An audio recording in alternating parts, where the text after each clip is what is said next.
Donc du coup, pour clôturer cette journée, on va faire une ouverture sur l'open data, un catalyseur de l'engagement citoyen au service de la santé, avec Augustin Courtier, qui est cofondateur de l'association Latitude.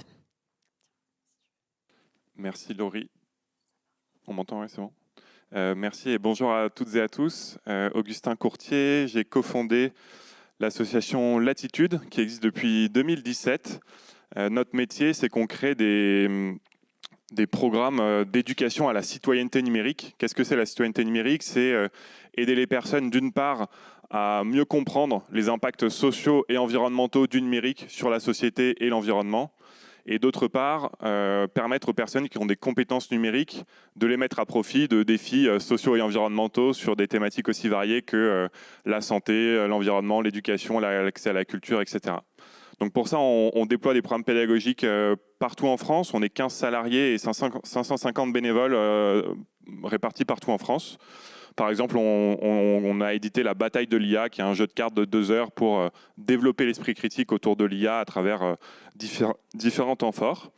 Et on a aussi créé le dispositif Open Data University, puisque dans les différentes études qu'on a menées, on a identifié qu'il y a 92% des étudiants et des étudiantes en filière numérique qui ne faisaient pas dans leur cursus un projet numérique pour l'intérêt général en conditions réelles. Et pour nous, c'est dommage parce que si on veut pousser les personnes qui sortent de ces filières-là à s'engager sur des thématiques sociales ou environnementales, on pense que c'est important qu'elles vivent pendant leurs études une expérience de ce type-là.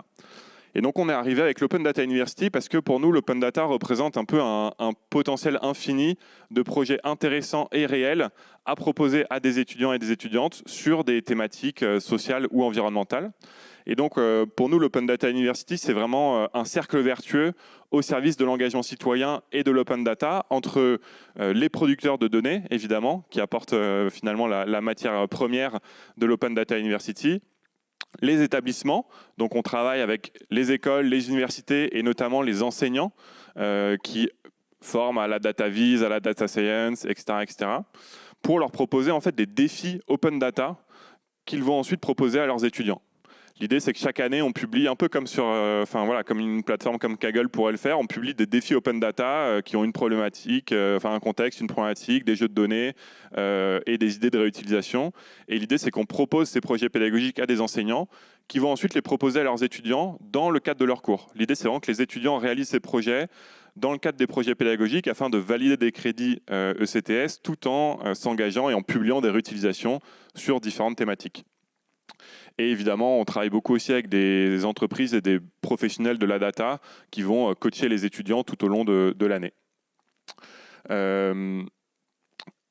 On vient de terminer la saison 3, hier. On avait le Demo Day hier à Paris. On avait cette année 13 défis disponibles. Vous les voyez sur la droite de l'écran, sur des thématiques vraiment très variées. La problématique des commerces de centre-ville, les élections, les véhicules électriques, le changement climatique en France avec des données de Météo France, l'offre culturelle, les diagnostics de performance énergétique avec des données d'Enedis. Et on a en tout un peu plus de 2000 étudiants qui ont participé partout en France à ces différents défis. Et ces étudiants venaient d'une cinquantaine d'établissements répartis un peu partout en France, avec un total du coup d'une centaine de réutilisations qui ont été postées. Et si je suis là aujourd'hui, quel rapport avec l'événement? C'est qu'on aborde la prochaine saison, donc la saison 4 de l'Open Data University, qui va démarrer en septembre 2025 et qui va s'étendre jusqu'en juin 2026, donc sur toute l'année scolaire, avec pour la première fois un défi autour de données de santé qu'on a créé avec la Fondation Roche.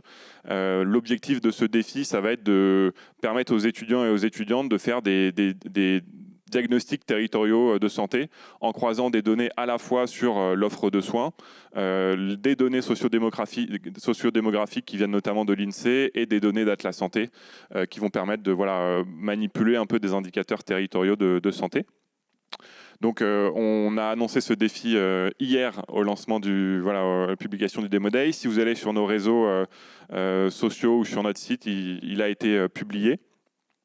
Et on est à la recherche de contributeurs et de contributrices sur ce défi-là, que ce soit des enseignants ou des enseignantes qui souhaitent le proposer à leurs élèves l'année prochaine, des personnes qui souhaiteraient venir coacher bénévolement les groupes d'étudiants qui vont travailler sur le défi tout au long de l'année, ou des personnes expertes de cette thématique-là qui ont envie d'apporter des ressources pédagogiques, des webinaires qui vont nous permettre de venir enrichir le défi et donc la qualité des réutilisations qui sera produite par les étudiants et les étudiantes. Voilà un peu en bref ce qu'on fait et le lien avec la santé pour l'année prochaine. Plus largement, on vient de publier un baromètre sur l'éducation à la citoyenneté numérique dans les écoles et les universités. Donc c'est un peu un appel, si vous travaillez dans un établissement de formation, que vous soyez vacataire, enseignant-chercheur ou membre du personnel d'un établissement, on a un formulaire qui est accessible pour nous dire à quel point ces sujets sont enseignés dans vos formations et de quoi vous auriez besoin pour davantage les enseigner. Et évidemment, si vous voulez en savoir plus sur nos différents programmes pédagogiques de type Bataille de l'IA, Open Data University, je reste après pour discuter avec vous ou je répondrai avec plaisir à vos questions dès maintenant. Merci beaucoup.